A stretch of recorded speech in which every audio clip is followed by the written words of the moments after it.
Saúdo a todos os presentes com a paz do Senhor. Convido a amada igreja a abrir a palavra do Senhor no Evangelho segundo Marcos, no capítulo 8, a partir do verso 34. Marcos, capítulo 8, estaremos lendo dos versículos 34 a 38. Eu convido a igreja a mais uma vez se colocar de pé, em reverência à leitura da palavra do Senhor.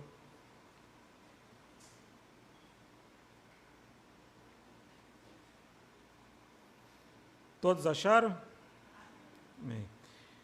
Diz assim a palavra do Senhor: Então, convocando a multidão e juntamente os seus discípulos, disse-lhes: Se alguém quer vir após mim, a si mesmo se negue, tome a sua cruz e siga-me. Quem quiser, pois, salvar a sua vida, perdê-la-á. E quem perder a vida por causa de mim e do Evangelho, salvá-la-á. Que aproveita o homem ganhar o mundo inteiro e perder a sua alma? Que daria um homem em troca de sua alma?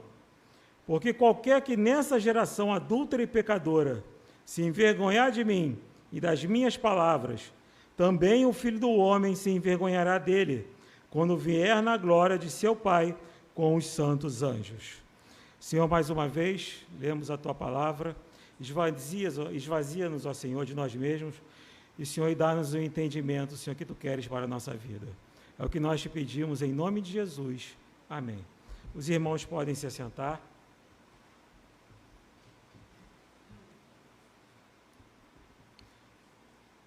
O capítulo 8 do Evangelho de Marcos começa apresentando Jesus em uma situação comum no seu ministério. Jesus cercado pela grande multidão. As multidões constantemente cercavam o Mestre. Por onde quer que Jesus fosse, ele estava cercado por uma multidão. Alguns ansiosos para ouvirem os seus ensinamentos, transmitidos com uma autoridade que não era encontrada na liderança religiosa da época. Outros buscavam a cura para os seus males físicos e espirituais, mas uma grande parte buscava apenas a bênção material, através dos pães e dos peixes que o Mestre multiplicava. Para estes, Jesus era o Messias do pão, aquele que fartaria todas as suas necessidades físicas, sempre que precisasse. O capítulo começa com Jesus multiplicando pela segunda vez os pães e os peixes. As multidões estão reunidas apenas buscando o material, aparentemente sem nenhum compromisso com o reino de Deus. Mas estava chegando o momento em que Cristo passaria pela cruz do Calvário. Nesse mesmo capítulo, nós encontramos Pedro confessando que Jesus é o Cristo, o Filho do Deus vivo, e o Mestre predizendo a sua morte e ressurreição. Após estes acontecimentos, Jesus convoca a multidão, juntamente com os seus discípulos, a estarem junto de si, não para alimentá-los com o pão físico, mas para dizer qual deve ser a atitude daquele que quiser ser o seu seguidor. Jesus diz para a multidão: quem quiser ser meu discípulo e estar junto de mim, deve negar a si mesmo, deve negar o seu querer, a sua vontade, tomar a sua cruz, como eu farei, e me seguir. Esta é uma verdade de extrema importância. O discípulo deveria negar a si mesmo, não apenas em um momento, não apenas em um dia, nessa mesma passagem, no Evangelho de Lucas, Jesus vai dizer que essa atitude deve ser feita dia a dia, diariamente. Aquele que se nega dia a dia. Por mais difícil que possa parecer, negar a si mesmo, levar a sua cruz, ao seguirmos as pisadas do Mestre, estaremos fazendo algo que ele já fez primeiro. Jesus, ele não nos pede nada que antes ele já tenha feito. A Bíblia afirma isso, que Cristo a si mesmo se esvaziou, assumindo a forma de servo, tornando-se em semelhança de homens, e reconhecido em figura humana, a si mesmo se humilhou, tornando-se obediente até a morte, e morte de cruz. Filipenses 2, 7 e 8.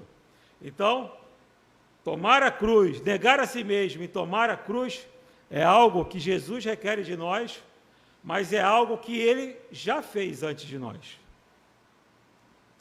Essa é uma condição dura para a multidão desejosa apenas das bênçãos materiais. Uma loucura, poderiam estar dizendo. Como aceitar a cruz? Como aceitar voluntariamente a punição mais dolorosa e vergonhosa da época? Mas Jesus afirma claramente: a única forma de salvar a vida é perdendo-a por amor a Ele e ao Evangelho. Loucura? Contraditório? Certamente a palavra de cruz é loucura para os que se perdem, mas para nós, os que somos salvos, poder de Deus. 1 Coríntios 1,18. Poder este manifesto para a salvação de todo aquele que crê, conforme está escrito em Romanos 1,16. O poder do Evangelho é a salvação de todo aquele que crê. Mas o que significa perder a vida por amor a Cristo e ao Evangelho? Para muitos, em 2000 anos de pregação do Evangelho e até os dias atuais, essa sentença foi e está sendo literal. Incontáveis mártires foram fiéis até a morte e receberam a coroa da vida, conforme promessa registrada em Apocalipse 2:10. Mas será que essa condição só vale para a igreja perseguida, ameaçada de morte? E nós que estamos aqui confortavelmente cultuando ao Senhor com toda a liberdade, também devemos seguir os passos de Jesus, carregando a nossa cruz? O que essa mensagem tem a dizer aos nossos corações? Será que verdadeiramente somos discípulos de Cristo ou apenas fazemos parte da multidão, estando próximo dele, mas sem assumir nenhum compromisso? O que devemos fazer? Cristo foi claro que devemos negar a nós mesmos, nossa própria vontade, em todas as coisas, grandes e pequenas, por mais agradáveis que possam parecer, e que nós devemos também continuamente tomar as nossas cruzes. Abracemos a vontade de Deus, por mais dolorosa, diariamente, a cada hora, continuamente, pois somente assim poderemos segui-lo em santidade para a glória. Não tem outra forma de ser discípulo de Jesus. O discípulo, aquele que nega diariamente a sua própria vontade e se entrega completamente à vontade de Deus, vive pela fé, pois este é o modelo de vida estabelecido pelo Mestre. O justo viverá pela sua fé. Abacuque 2:4. Negar a si mesmo é reconhecer que, mesmo não compreendendo as situações, amarguras e lutas da vida, muitas das vezes passamos por problemas, situações, momentos em que nós queremos fazer a nossa vontade, mas devemos, mesmo sem entender, negar a si mesmo. É compreender que o que deve prevalecer é a boa, perfeita e agradável vontade de Deus. Não é o meu querer que prevalece, não é a vontade do discípulo que prevalece, é a boa, perfeita e agradável vontade de Deus. É esvaziar-se completamente de si mesmo, do seu ego, do seu querer. Você se esvazia tanto de si, que vai chegar o momento que você vai poder declarar, como Paulo declarou: estou crucificado com Cristo, logo, já não sou eu quem vive, mas Cristo vive em mim. E esse viver que agora tenho na carne, vivo pela fé no Filho de Deus, que me amou e a si mesmo se entregou por mim. Gálatas 2, 19 e 20. Você se esvazia tanto do teu querer, da tua vontade, que você diz: não é mais a minha vontade que prevalece. Não sou eu que estou vivendo, mas é Cristo que vive em mim. O discípulo de Cristo, aquele que verdadeiramente segue a Jesus, vive o Evangelho em toda a sua plenitude. Foi crucificado com Cristo, crucificou o seu querer, a sua vontade, a sua velha natureza e nasceu de novo. Nasceu de novo, não da carne, mas do Espírito. O Evangelho requer daquele que o segue não apenas um conhecimento doutrinário. Viver o Evangelho é muito mais do que apenas conhecer as suas doutrinas. Pois somente isto, sendo um fim em si mesmo, não, eu vou para a igreja somente para aprender as doutrinas do Evangelho, as doutrinas do cristianismo. É o meu fim, é a finalidade do Evangelho, que eu conheça as suas doutrinas.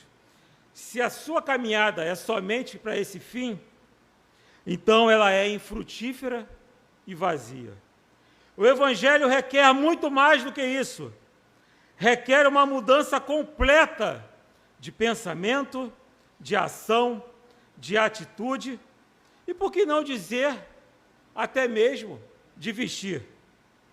Aquele que está completamente unido a Cristo muda a tal ponto de a Bíblia afirmar que essa pessoa é uma nova criatura, porque tamanha é a mudança produzida em sua vida. Ela se torna irreconhecível, ela muda completamente, é uma nova criatura. E assim, se alguém está em Cristo, é nova criatura. As coisas antigas já passaram, eis que se fizeram novas. 2 Coríntios 5,17. Novo pensar, não o nosso, mas o de Cristo.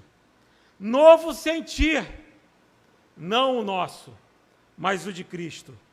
Novo agir, não o nosso, mas o de Cristo. Submissão total ao senhorio de Cristo. Esta é a caminhada do discípulo. Aquele que não nega a si mesmo e carrega a sua cruz, não é discípulo do Mestre. Pois ele mesmo disse que aquele que não toma a sua cruz e vem após mim, não é digno de mim. Mateus 10, 38.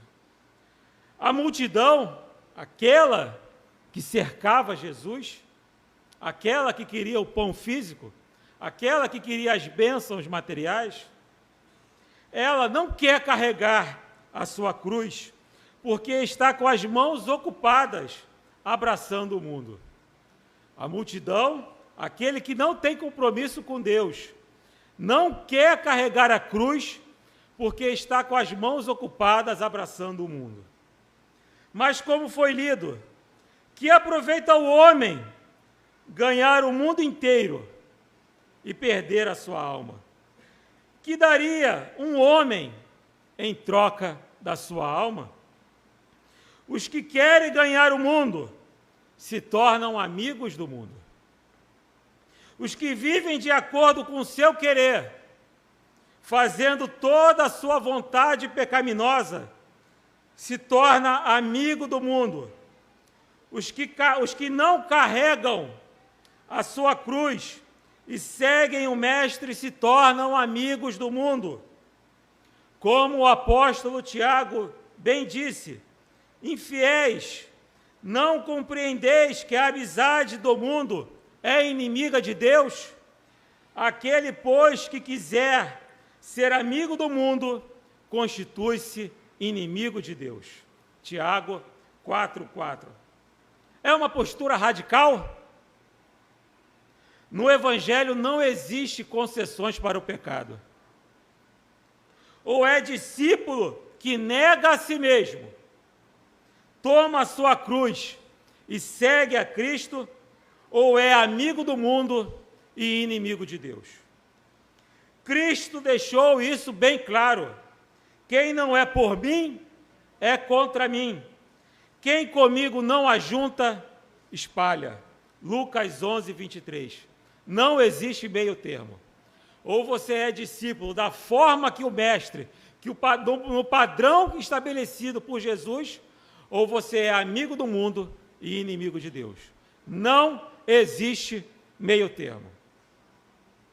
Muitos podem dizer: carregar a minha cruz é um sacrifício que eu não quero fazer. Eu não estou disposto a abrir mão da minha vontade e do meu querer. Eu não quero.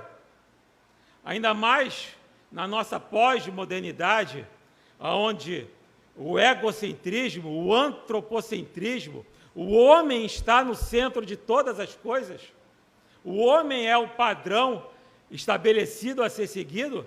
Abrir mão do meu querer, da minha vontade, eu não quero. Muitos até dizem que são discípulos de Cristo, mas no dia a dia não se submetem à vontade do Mestre. Não, eu sou discípulo de Jesus. Mas você se submete à vontade de Jesus? Você se submete ao senhorio de Cristo? Você nega a sua vontade? A vontade de Deus é prioridade na tua vida? Não, mais ou menos. No Evangelho não tem concessão. Eles não se submetem à vontade do Mestre e seguem os prazeres propostos pelo mundo. Não, está na moda. Isso aí não tem nada demais. Todo mundo faz. Não tem nada de... Hoje em dia, antigamente era diferente, mas hoje não tem nada demais. Deus não vai se importar com isso. Eu quero ter uma vida alegre e feliz. Deus, Ele na verdade, Ele quer a minha felicidade. Carregar a cruz é um esforço desnecessário, um peso na minha vida que eu não preciso carregar. Mas para o verdadeiro discípulo, a cruz que ele deve carregar não é um peso, mas é um fardo leve e um jugo suave. Muitos se contaminam com as iguarias da mesa do rei deste mundo e não querem fazer a vontade do seu Senhor.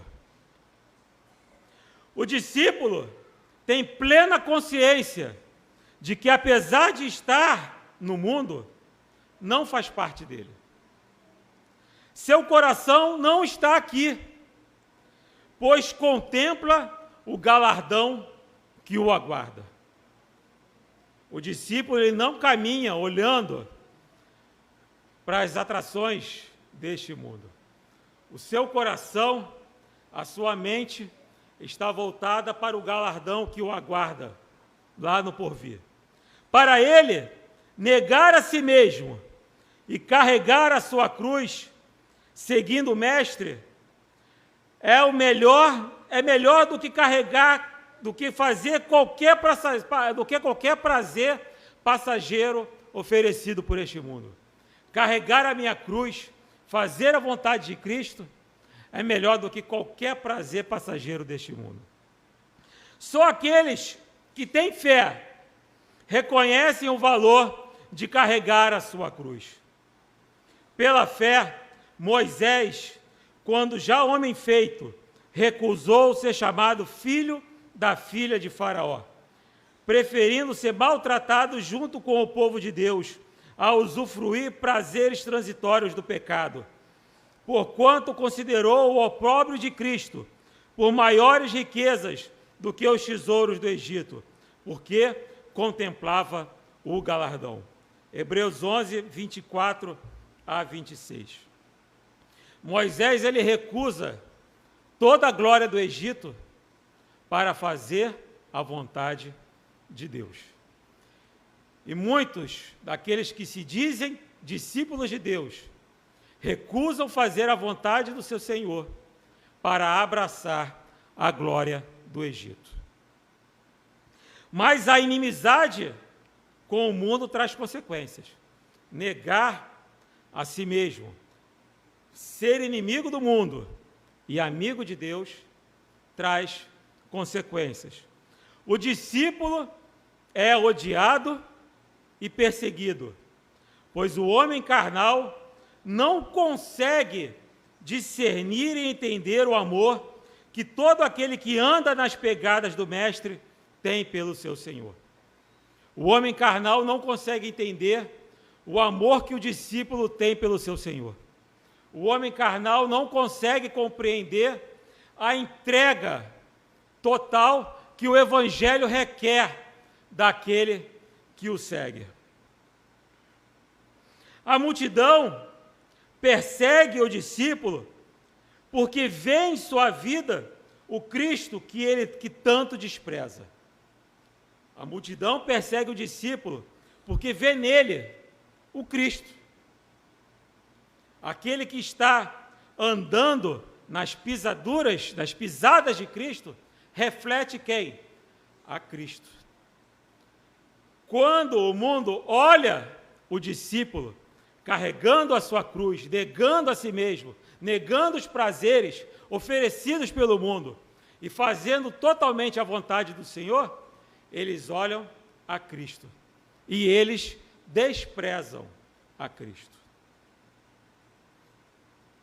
Se o mundo vos odeia, sabei que primeiro do que a vós outros me odiou a mim. Se vós fosseis do mundo, o mundo amaria o que era seu. Como, todavia, não sois do mundo, pelo contrário, dele vos escolhi, por isso o mundo vos odeia. Lembrai-vos da palavra que eu vos disse: não é o servo maior do que o seu senhor. Se me perseguiram a mim, também perseguirão a vós outros. Se guardaram a minha palavra, também guardarão a vossa. Tudo isso, porém, vos farão por causa do meu nome, porquanto não conhecem aquele que me enviou. João 15, 18 a 21. O mundo despreza a Cristo e, por isso, persegue o discípulo, porque o discípulo, ele reflete a Cristo em sua vida. É uma afronta. Nós refletirmos a Cristo é uma afronta para esse mundo que se constitui inimigo de Deus. Para o discípulo, o fato de ser perseguido por carregar a sua cruz não é motivo de agonia. não é motivo de desespero, não é motivo de tristeza, mas de profunda alegria. Bem-aventurados sois, quando por minha causa vos injuriarem e perseguirem, e mentindo disserem todo mal contra vós. Regozijai-vos e exultai, porque grande é o vosso galardão nos céus, porque assim perseguiram os profetas que viveram antes de vós. Mateus 5, 11 e 12. Então, a nossa alegria ao sermos perseguidos, injuriados, caluniados por nome de Cristo, por amor de Cristo, é saber que o nosso galardão está próximo. Estamos não contemplando as amarguras, as dificuldades deste mundo. Estamos fazendo com que a vontade de Deus seja a boa, perfeita e agradável vontade de Deus prevaleça em nossas vidas, nos negando a cada dia, com o auxílio do Espírito Santo de Deus. Somos perseguidos porque refletimos a Cristo. Se fôssemos do mundo, o mundo nos amaria.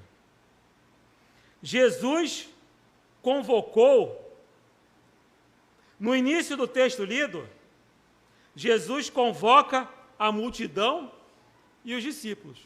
É o início do texto que nós lemos. Jesus convocando a multidão e juntamente os seus discípulos. No início do texto que nós lemos, Jesus convoca a multidão e os discípulos. A multidão era numerosa, os discípulos eram poucos. A multidão queria o pão físico. Os discípulos queriam o pão vivo que desceu do céu. A multidão achava as palavras de Jesus duras e por isso o abandonou. Os discípulos diziam: Senhor, para quem iremos? Tu tens as palavras de vida eterna. João 6,68. Jesus convocou a multidão, mas escolheu os discípulos. Porque muitos serão chamados, mas poucos os escolhidos. Mateus 22, 14. Naquele grande e glorioso dia, quando o Mestre retornar, a grande multidão, que sempre esteve próxima de Jesus, mas não assumiu nenhum compromisso com o reino, antes preferiu os deleites do pecado e a amizade do mundo, ouvirá o Senhor dizer: apartai-vos de mim, pois não vos conheço.